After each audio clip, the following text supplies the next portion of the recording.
বৈষ্ণবীয় বান ছাড়া ওই বৈষ্ণবধারী বালকের প্রাণ যাবে না। তুমি বৈষ্ণবীয় বানখানার তীরে ধনুকে ধরো, ওই বান তুমি নিক্ষেপ করো।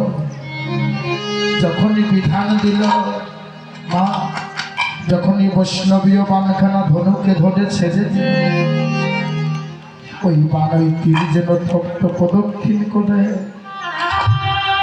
সর্বঙ্গে রাম নাম লেখা ভক্ত, ওই ভক্তের যখন মস্তক ছেদন করেছে, তরণীর কাটা উল্টো ওই ধুলায় পড়ে যেন রাম রাম রাম বলে গলাগলি।